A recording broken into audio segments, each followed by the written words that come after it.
Hello and welcome to the Week 2 recap and Week 3 preview video for Major League Balatro. I'm your host, Zano TV, and let's jump into it. Our first game featured C-Dubs, who was currently in first place in the Bloodstone division, and newcomer Fur, who had their first game last week and came close to getting a point on the board. Our first game would be Ghost Deck White Stake, where Ouija Dubs strikes again using a ton of queens that they were created. Asak and Buskin, a smiley face Joker, was able to take game 1, and then we moved on to game 2, where Fur saw their first victory using Glass, Chad, and Vagabond crucially to make that glass, make copies of those cards, was able to take Zodiac Deck White Stake. And then finally we went to a game 3 decider, and once again Fur would come out on top, once again due to a photo Chad setup, this time adding Blueprint to the mix, winning it on Erratic Deck Black Stake, and Fur taking home their first match victory in Major League Balatro. Our second game of the week featured Halen coming off a loss in their first match against Balenos Bear, but scoring a point, in Gothic Lord, who swept Nido and was tied for first place in the Onyx division. Game 1 would go to Red Deck Gold Stake, and what a setup Halion had, finding the red seal face card to go along with a photograph in a brainstorm, taking game 1 with 2 lives remaining. We moved on to game 2, which went to my nemesis, Plasma Gold Stake, and due to a ton of chips, Odd Todd, Hack, once again Halion would come out on top as Gothic Lord was unable to complete that transition to Molt that you'll often hear us talk so much about. So with the match secured, we went ahead and played Anaglyph White Stake, and despite not ever using any of the double tags, Halion would complete the sweep, come out on top using Blueprint, Chad, Photo. I believe like 5 out of the first 6 games of this week were decided with Chad Photo. One of the best combos, common jokers, you're going to see it a lot, but Glass also helped here as they were able to finish the job when Gothic Lord UK lost to the big blind after taking the rare skip with all the double tags and not being able to put up enough points. The third game of the week would feature myself versus my great friend Balenos Bear, and we have been playing against one another for a very long time now, and it is always a great matchup, and this was absolutely no exception. First game, we played Abandoned Deck White Stake, and Bear was just able to have a little bit more deck manipulation, a few more glass cards, and to be honest, a few more idle hits that sealed the deal and gave him the victory on the final life of game 1. After some disconnect issues, we finally got started on Black Stake Checker Deck, where I was able to scrape by the skin of my teeth and beat Bear by less than a ×2 with somewhat different builds. It was a fantastic one to watch, and this took us to a game 3 decider on Gold Stake Yellow Deck. And this did not play out like a normal Gold Stake game, but Bear was able to have the better deck manipulation for the Ancient Joker and was able to come out on top by just a few multiplications and took this one 2-1 to take the lead in the Onyx division. Next game, we had former champion Roffle against newcomer Justin. Justin still looking for their first win on the season, and we went to Ghost Deck Black Stake.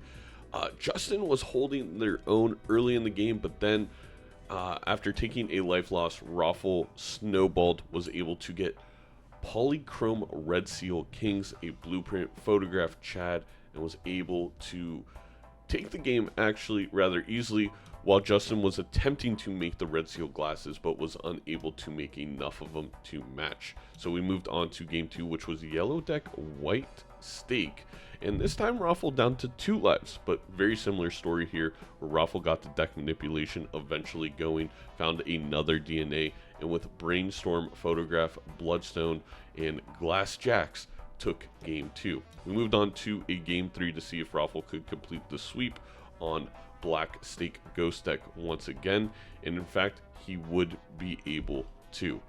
Justin never was able to really find their footing in this one, struggled against the blinds, and the final PvP battle was not too close, and Roffle would take this one 3-0. Our featured match of the week for Tuesday night was up next, featuring Rarran versus Nito. Nito looking for their first win on the season. Rarran coming off of a huge win against Roffle. Game 1, yellow deck, white stake. Rarran was able to take rather easily. Nito was attempting kind of a hybrid build, something we see out of Balatro PvP a lot with the Baron and the Ancient Joker, but was just unable to put up enough points. And they moved on to game 2, in which Nito selected black stake. We went to ghost deck, and this one quite a bit closer on all the scores. Rarran losing a life, but in the end, the Bloodstone Idol Oops build was unable to compete with what Rarran had going on, mainly due to a Chad difference as well as some glass cards, and Rarran was able to squeak out that game. And then the final one went to black stake ghost deck again. And this time, the difference, again, was the deck manipulation due to the glass cards, in which Rarran was able to come out on top one final time to complete the 3-0 sweep. The Bloodstone division hosted a treat of a match for our next one. We had good friends Nandri and Scooty, who put up quite a show in Season 1 in their game. In Game 1, no surprise, we got the Plasma deck and we have Gold Stake. But to our surprise, Scooty was the one to be able to come out on top in this one, just being able to put up a few more points due to a wee Joker that they found that Nandri didn't end up seeing. Next game was Checker deck Gold Stake, and this time Scooty was the one really struggling to get by on the blinds, was unable to defeat the small blind, and Nandri would come out on top after a couple of PvP victories. We went to Gold Stake once again, but this time on Erratic deck. And once again, it was the same story where Nandri was able to squeeze out some PvP victories, and then eventually Scooty was just unable to come out of the blind, barely losing in this one. Would have been a very entertaining final PvP, but Nandri takes the 2-1 victory in this game. The second featured game of the week on Friday was Edzy versus Bean, and this turned into the game of the week. Game 1, we went to Gold Stake red deck, and what a battle this was. Edzy was able to far surpass Bean on the economy, make tons of glass cards, while Bean took a risk on a perishable idol, and the risk paid off. The idol hit 3 out of 4 times. They were able to skip and make that perishable idol last 3 whole antes, and was able to come away with the victory, especially due to a brainstorm that both players ran into copying that idol. Game 2 went to black deck white stake, and once again Edzy had the economic advantage, had the glass advantage, but the Joker difference was too much, with Bean finding a sock that Edzy was never able to see, and Bean barely scraping out the victory here. And then the final game, we went back to Gold Stake, so we went back to red deck, and this time Edzy fell short in a big blind after getting Bean down to 2 lives. It was just a little bit too much for Edzy to handle, and Bean is going to come away with another 3-0 victory and take first place in the Bloodstone division. Next up, we had Dr. Spectre versus Mouth, and the first game would actually go to white stake, and Mouth would force it onto green deck. However, the difference would be Doc being able to get that re-triggering molt going with Photograph with Bloodstone, and was able to far surpass the kind of flat X molt that Mouth was seeing. Game 2 went to Plasma deck Gold Stake. This was a brutal one, but Dr. Spectre was able to come out on top with kind of a mixture of chips and molt in the end, but Mouth just not having enough firepower.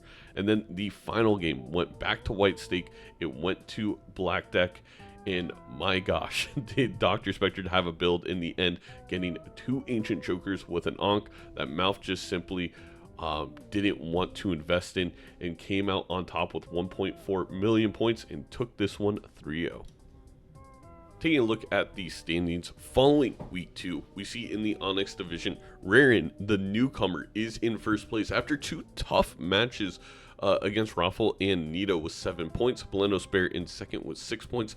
Then we have a 3-way tie for third between myself, Roffle, and Halion. Gothic Lord coming in there in the 6th spot with 4 points. Nito and Justin still looking to get a point on the board. The Bloodstone division, living up to the name, with Bean in first place with 8 points, but then everybody extraordinarily close. C-Dubs in second place with 5. Edgy and Doc are sharing that third spot for now with 4 points. Nandre, Fur, Mouth all have 3. And Scooty, despite not having a match win yet, still has 2 points on the board and is right in the mix. Your schedule for week 3 is going to look like this. Monday, I take on Gothic Lord UK at 1 p.m. Eastern time. On that Labor Day, it's going to be a fun one. Then on Tuesday at 2:30 Eastern time, we got Roffle versus Nito. We have your featured game of the week, Dr. Spectred versus Nandre, in which I will be commentating. And then following that, we have Bean versus Mouth, which if I do have time, I will commentate some of their game, although it does start only an hour after Dr. Spectred Nandre. Wednesday, we have another 3 games. We got HC Justin versus Bear at 12 p.m. Eastern, Rarran versus Halion at 3 p.m. Eastern, then Edsy versus C-Dubs at 6 p.m. Eastern. I will be casting that final one at 6 p.m. Eastern. And then Friday, we have our second featured match of the week. It's Fur versus Scooty. I think this is actually going to be underrated as the best game of the week. I'm very much looking forward to this one. You know, Fur really showing out the first couple of weeks, showing the skill that they bring to Major League Balatro. And we know that Scooty has the ability to compete with anyone in this league. And I really think this is going to be an interesting matchup, and we'll talk about that a little bit later. Now for your fantasy update of the week. We have One Louder, the winner of week 2, scoring the most amount of points at 416. If you are One Louder or you know One Louder, join the Zano TV Discord as you have won some free merch. But the big thing to talk about heading into week 3 is some price changes as promised.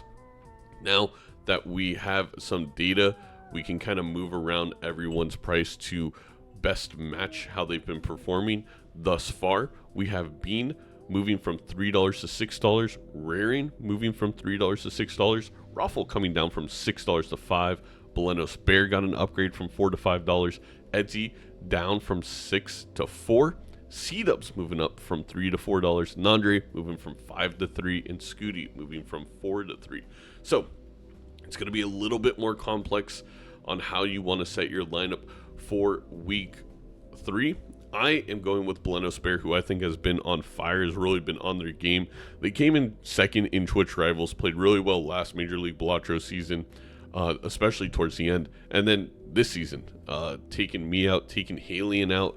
I just think Bear, especially playing on White Stake, is going to earn you a lot of fantasy points. The same thing with Roffle, taking on Nito this week. And then Fur and Scooty. This is an interesting one because Fur and Scooty play one another. So I can't really get like a home run play out of either. But I do think the matches are going to lend themselves to some pretty nice scores. So I'm going to go with both of them for my week 3 lineup. The overall standings, currently the Beard in first place with 773 points. But Disco, the creator of MLBalatro.com, that you can use to find the standing, the schedule, about us, league information, and more, in second place, with Sal Paradise coming in third. A very close fantasy standings, at least this far into the season, in those top 3. The first game to preview is my own against Gothic Lord UK. Both of us coming into this game 1-1, and both of us really needing a victory to kind of propel ourselves into that playoff spot as we move along the season in the Onyx division. And I'm not sure where Gothic Lord's going to go when it comes to stake or deck selection.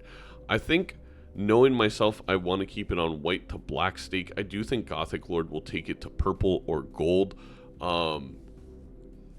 And yeah, from there on, I have no idea how this one's going to play out. I know my strategy. I know that if it is gold stake, I'm probably going to do yellow deck. If it's purple stake, maybe we go erratic or abandoned. Then on my stake choice, I think Gothic could go 1,000,001 directions when it comes to deck. I think he could really throw me off with some black deck or Nebula, something to try and, again, make the game harder to min-max, which I wouldn't be surprised by Gothic Lord UK. But I think I can compete with Gothic doing so. I did pretty well last season against Gothic, but I think this is going to be a really intriguing strategic matchup. I think this one's probably going to come down to the wire, but I also don't foresee huge scores, if that makes sense. I think Gothic's going to take it to high stakes. I think on the low stakes, he's going to take it to really annoying decks. And I think this game is going to come down to a lot of micro decisions. It isn't going to be dragged on one life, white stake ghost deck type gameplay. This is going to be scrappy. It's going to be strategic. And I'm looking forward to trying to match Gothic in this one.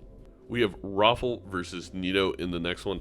And Roffle honestly has played very well this season so far. Rarran, almost Roffle's protege, if you will, with how much they have played against one another, is the only loss that Roffle has to their name. And meanwhile, Nito still looking for their first victory. I expect we're absolutely going to see Black Stake, Ghost deck / whatever deck Nito wants to go with in this one. I think Nito wants to play Black Stake. I think Nito's actually played Black Stake very well. Has gotten a little unlucky in a couple little regards. And again, Nito even admitted towards the end of last match, I just have to work on my deck manipulation. I think if Nito can really hone in on that, stuff like tarot blocking, stuff when to use a death, when to use glass cards, it'll be similar to last season's Nito that we saw come within a few points of taking down Roffle at the end of the season, a few points from taking down Balenos Bear, and really having a shot at the playoffs. Meanwhile, on Roffle's side of things, it's a tough matchup for Nito because Roffle is the king of deck manipulation. So maybe something Nito can do to at least throw Roffle off their game is make sure that it's not Ghost deck, because I think Roffle is just really honed in the Ghost deck ability similar to a Bean. And again, Ghost deck does play really differently with those spectral cards. So when you don't have those as, I don't want to say a crutch, but a tool, the game just is going to feel and play a lot different. But again, my expectations, if you're looking for fantasy value here, I do think it is going to probably end up being Ghost deck. And I think we're going to end up on the black to white stakes. And I do foresee, as long as Nito can win a couple PvPs, which I do believe Nito will be able to, very high scoring games, and I think this game is going to have some fantasy value. Dr. Spectre versus Nandre. I will be commentating this featured match of the week, and Mr. Plasma Deck himself, Nandre, we know where this is going. I am curious to see if Dr. Spectre takes it to Gold Stake or believes in themselves to know how to deck manipulate to match Nandre on Plasma Deck, because one thing we know about Doc is the endless amount of endless Nan-Inf runs Doc has done on Plasma Deck. I think if there's anyone in this league that knows Plasma Deck as well as Nandre, it would be Dr. Spectre. And maybe Dr. Spectre doesn't want to deal with the randomness that a Gold Stake Plasma Deck gives you. I'm unsure. I'm really curious to see where Doc goes. Is it white stake? Is it gold stake? Is it in between? Does Doc maybe pull something out of left field and play purple or black on a Plasma Deck? But then when it's Doc's choice, we know Doc is going to take it to a deck that they feel comfortable with, something like a Zodiac. I think Nandre will choose Gold Stake. It's almost like we know how this game's going to play out from the decks and the stakes. It's how's the actual game going to fare. And I really think it's going to come down to, can Nandre win quickly? We saw in the game last season, Nandre got Doc down to one life, I think maybe both games, and Doc came all the way back from a 4-1 deficit and won with that one life power up that he calls it. So can Nandre finish Doc off? Because I think the strategy is going to be the same. Nandre's going to play fast. He's going to get score early. Can he knock Doc out this time? Or will Doc once again get that one life power spike and come out with a victory? Bean and Mouth is the last game on Tuesday. And Bean so far has not even dropped a game. They took on the two leaders in the Bloodstone division to start the season with Doc and Edsy and didn't drop a game. Really showing their class, their skill coming from the multiplayer community. However, I think this week might be a little bit tough. Mouth is going to take you to Gold Stake. And I will say both Gold Stake games against Edsy were on seeds that ended up being very white stake adjacent. There was just a ton of money, a ton of deck manipulation, a ton of crazy good jokers. It did not play like those really rough Gold Stake games that we saw happen sometimes last season.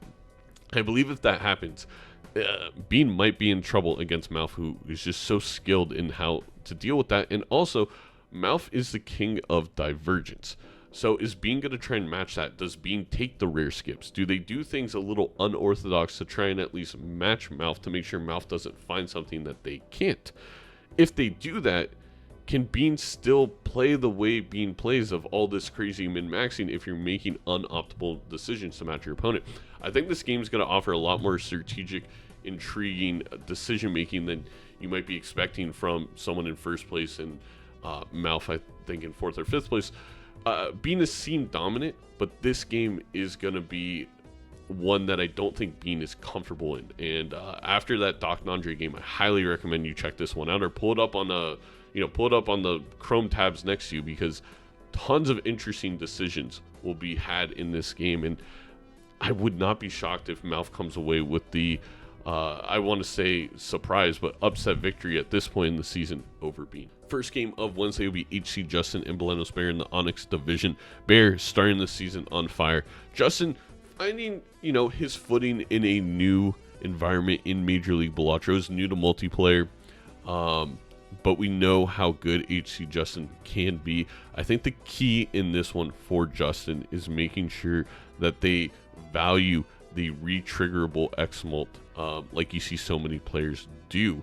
And I think the key for Balenos Bear in this game, funny enough, is don't get distracted. We see Bear often try these hybrid builds of Baron and Idol or something of that matter, and I think it can cost them. Bear's kind of been able to find the line to just scrape by in a few games, but this one, if Justin picks up the right cards, they've done a pretty darn good job with the deck manipulation.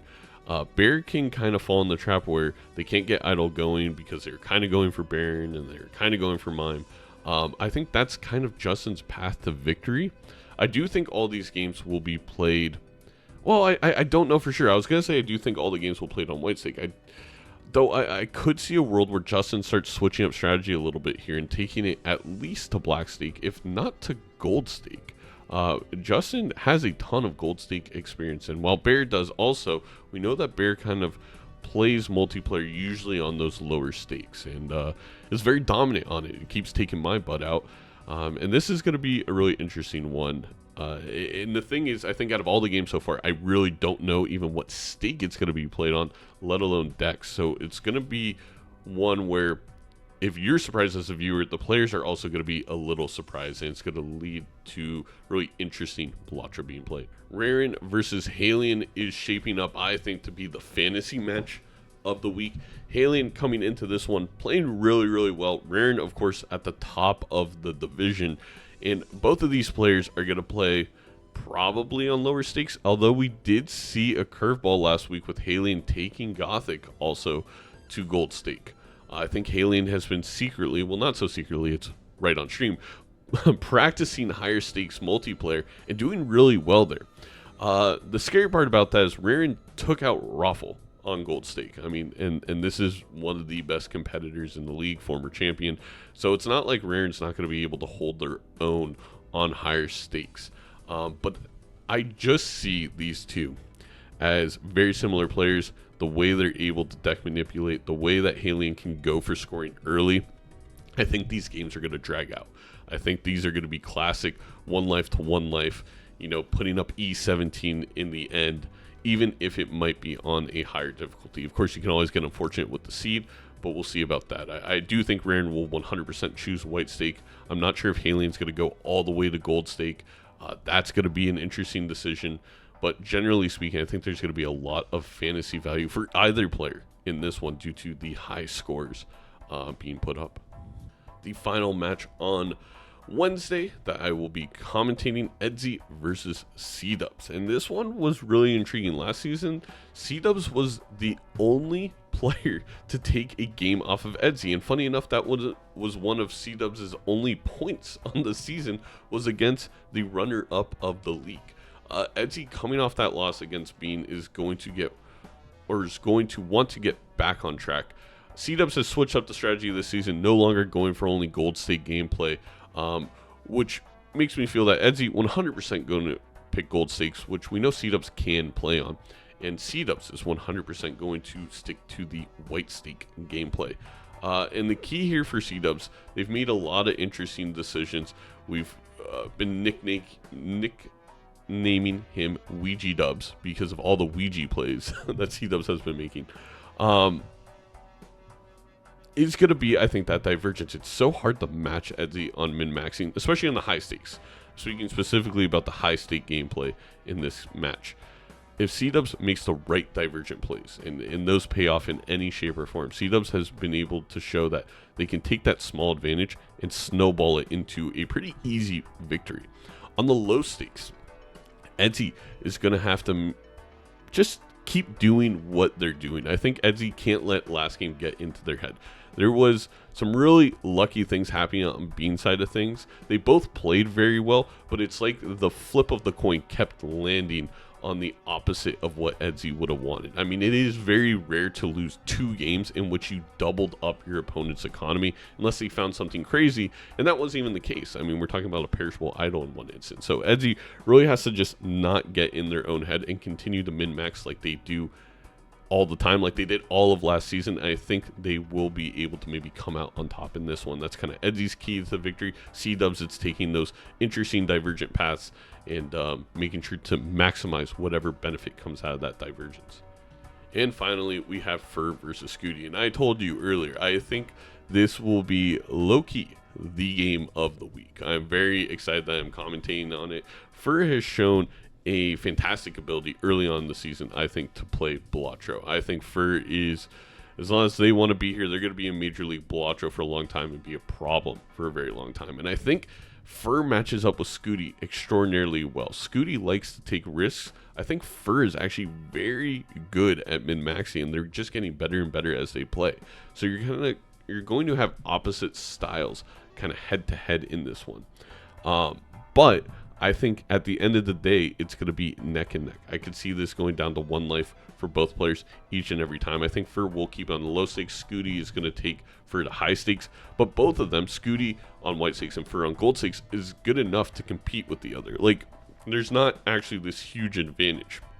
So despite going all over the spectrum in this game, which is always fun to jump from a white stake gameplay to the gold stake gameplay, I just think these players are incredibly evenly matched. And I would not be able to call this one at all. I think, Fur and their deck manipulation gives them an edge in that regard. Your classic, your fundamentals of Balatro. But Scooty is really good at knowing what divergent paths to take. And I think Fur, being a newcomer to the league, is maybe not going to recognize those angles. Something like a rare skip, an interesting spectral card play. And those things can give Scooty an advantage that is almost impossible for Fur to overcome with your traditional, min-max gameplay. Regardless, I just think you're going to be extremely entertained by this match on Friday. So make sure to stop by and check it out. And that's it. Thank you for your watching the week 2 recap, week 3 preview. Thank you for all the support on the Major League Balatro YouTube channel. You guys have grown it substantially. We're already monetized, and I just want to thank you for all the support you've shown us so far in Major League Balatro Season 2. We can't wait for more. I'll see you for the next one very soon. Don't forget, fantasy rosters lock at 8 a.m. Pacific time, 11 a.m. Eastern time on Monday, September 1st.